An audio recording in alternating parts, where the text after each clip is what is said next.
पेट में थी, she was pregnant, और मेरे मामू। तो कहती तुम्हारे जो मामू हैं वो बहुत छोटे थे और कैसी बातें मत किया करो। तो नानू बोलते वो मुर्दा घर है। This fucking woman!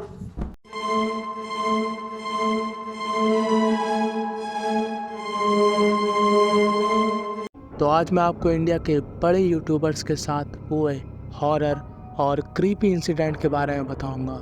और इन यूट्यूबर्स में फिंग भी है, अर्पित बाला भी है, कैरी मिनाती भी है, मुंबईकर निखिल भी है, मोस्टली सेन भी है और रणबीर अलाहाबादिया भी है। तो पहला क्रीपी और हॉरर इंसिडेंट हुआ फिंग के साथ। फिंग यहाँ पर बताते हैं कि उन्होंने काम करने के लिए एक अपार्टमेंट किराए पे ले रखा है और उस अपार्टमेंट में उनके अलावा और उनके एक दोस्त के अलावा कोई भी नहीं रहता। एक दिन फिंग अपने दोस्त के साथ रात के समय में जिम गए हुए थे और फिंग के दोस्त ने फिंग के सामने ही उस दरवाजे को लॉक किया था। पर जब ये लोग जिम से वापस आते हैं तब ये लोग क्या देखते हैं कि इनके पास चाबी नहीं होती। ये लोग उस चाबी को खूब ढूंढते हैं। फिंग अपने उस दोस्त के ऊपर काफी गुस्सा होते हैं कि यार तेरी वजह से चाबी गुम गई। अब फिंग अपने दोस्त को उसके घर पर छोड़कर वापस जब उसी रास्ते से गुजर रहे होते हैं जहाँ पर वो अपार्टमेंट था, तब फिंग क्या नोटिस करते हैं कि वहाँ की लाइट चालू है। अब ये लाइट चालू होने वाली बात कोई बड़ी बात नहीं थी, पर फिंग के मन में एक बार ख्याल आया कि क्यों ना जाकर चेक किया जाए, क्या पता चाबी आसपास ही गिर गई हो। और जैसे ही फिंग उस अपार्टमेंट में जाते हैं और चेक करते हैं कि वो चाबी कहाँ पर हो सकती है, कि तभी फिंग उस घर की बनी छोटी सी खिड़की से देखते हैं कि चाबी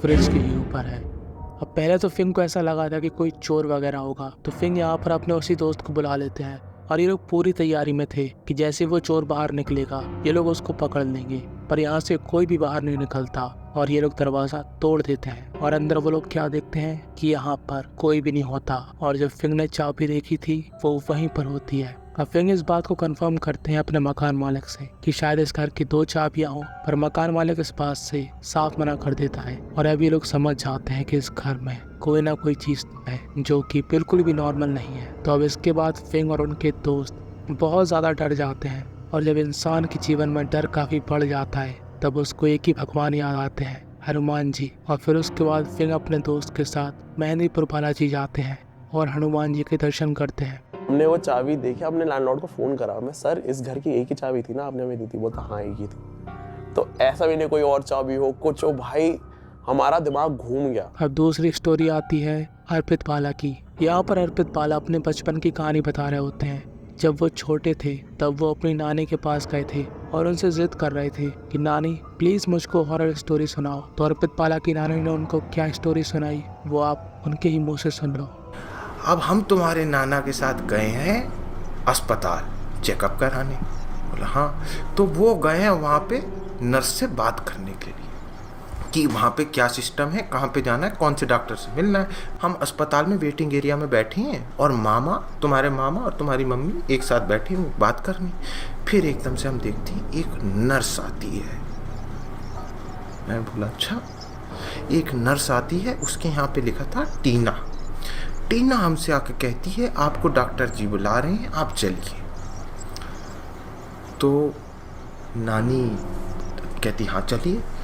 अब वो गई हैं वहाँ पे। वो डॉक्टर ने एक लंबी सी लाइट, वो जो ऑपरेशन थिएटर को उन्होंने डिस्क्राइब किया, बड़ी बड़ी लाइटें लगी थी और वो ऐसे छुरा बुरा लेकर आए और हमारे पैर को देखते और कहते ये किसे ले आए, इसका तो वक्त ही नहीं आया है, इसको लेकर जाओ वापस। फिर नानी वापस आती हैं और तुम्हारे नाना खड़े हैं और वो चिल्ला रहे हैं हम पे, तुम कहाँ गई थी?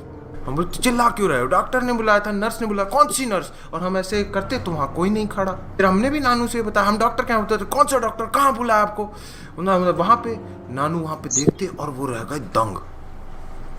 हमने बोला तुम दंग क्यों हो? तो नानू बोलते वो मुर्दा घर है। तीसरी स्टोरी आती है मोस्टली सेन की तरफ से। अब ये मोस्टली सेन की काफी पुरानी वीडियो है जहाँ पर मोस्टली सेन अपने फैन के द्वारा पूछे गए क्वेश्चन का आंसर दे रही थी। जहाँ पर एक फैन पूछता है कि क्या कभी आपके साथ कोई हॉरर या क्रीपी इंसिडेंट हुआ है, तो मोस्टली सेन यहाँ पर क्या बताती है।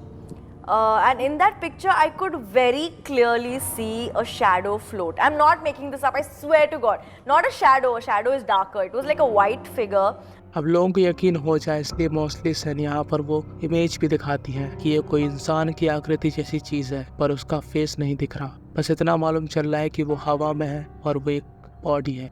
चौथी स्टोरी आती है मुंबई का निखिल की। अब ये वीडियो भी काफ़ी पुरानी है। मुंबई का निखिल जब अपने दोस्तों के साथ यहाँ पर चिल कर रहे होते हैं और वो एक अपने सब्सक्राइबर के घर में भी जाते हैं, तभी सरदार जी उनको क्या बताते हैं कि इस घर की दीवार से ठक ठक की आवाज़ें आती हैं। अब पहले तो मुंबई का निखिल को ऐसा लगता है कि दूसरी साइड कोई दूसरा इंसान रहता होगा, पर इस दीवार के पीछे कोई भी घर नहीं था। वो जगह एकदम खाली थी, बस यहाँ पर पाइप लगे हुए थे।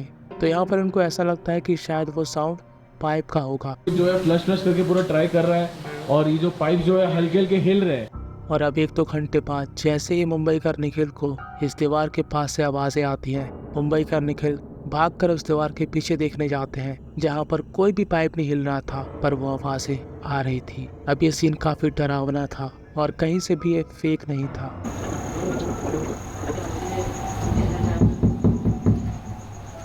वहाँ चलो चलो जाओ देखो, खोलो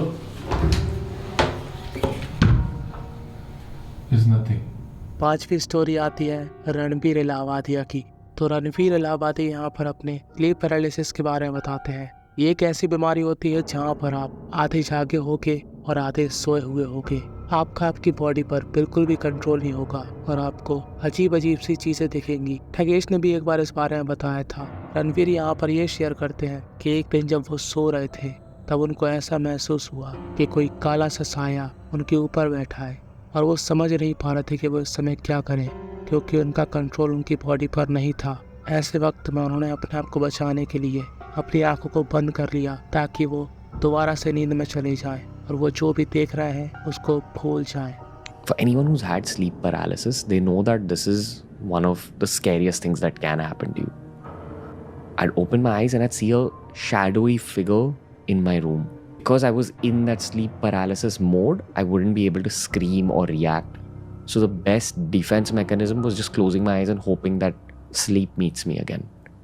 अब कई लोग ऐसी बातों पे यकीन नहीं करते, तो मैं चाहता हूँ कि जिनको भी स्लीप पैरालिसिस है या जिनके आसपास भी कोई ऐसे इंसान है जिनको स्लीप पैरालिसिस है, वो कमेंट में इस बारे में ज़रूर बताएं ताकि दूसरे लोग इस बात पे यकीन कर सकें। आखिरी वीडियो आती है कैरी मिनाटी की। कैरी मिनाटी के साथ भी एक काफ़ी अजीब सा इंसिडेंट हुआ। वो अपने किचन में गए थे जहाँ पर वो एक चिप्स लेते हैं और साथ में ही मैंगो शेक लेते हैं। अब चिप्स और मैंगो शेक के बीच में काफ़ी डिस्टेंस था कि तभी कैरी मिनाटी को अपने पीछे से आवाज़ आती है और ये आवाज़ थी ग्लास के खिसकने की। और वो क्या देखते हैं कि वो मैंगो शेक वाला ग्लास चिप्स के पास में आ गया। वो इस बात से काफ़ी डर जाते हैं कि आखिर ये कैसे हो गया। वो कहते हैं कि चलो माना मैंने गलती से उस ग्लास को चिप्स के पास रख दिया होगा, कभी कभी ऐसा हो जाता है, पर वो ग्लास खिसकने का साउंड यहाँ पर कैसे आया। रात की बात है, ये स्ट्रीम के बाद की, ठीक है। मैंने ऐसे मैंगो, यही ग्लास है, इसमें मैंगो शेक है, ये मैंने यहाँ रखा, ऐसे समझो साइड में यहाँ रखा, क्या, और मैंने चिप्स का पैकेट, सोचो कंट्रोलर चिप्स का पैकेट है, मैंने यहाँ रखा हुआ, इतना डिस्टेंस है। फिर मैं सामने गया सिंक पे अपने हाथ धोने, और जैसे ही मैंने हाथ धोया ना, एकदम से शुक करके आवाज आई। मैंने कहा ये क्या बकचोदी है, शुक करके आवाज आई। मैं पीछे मुड़ा, मैं देख रहा हूँ कि ये जो ग्लास है ना वो लिटरली यहाँ आ गया है, ठीक है, यहाँ से वो यहाँ आ गया। मैं मजाक भी नहीं कर रहा हूँ। आज की वीडियो में बस इतना ही। ऐसी और हॉरर और क्रीपी वीडियोस के लिए सब्सक्राइब दिस चैनल नाउ।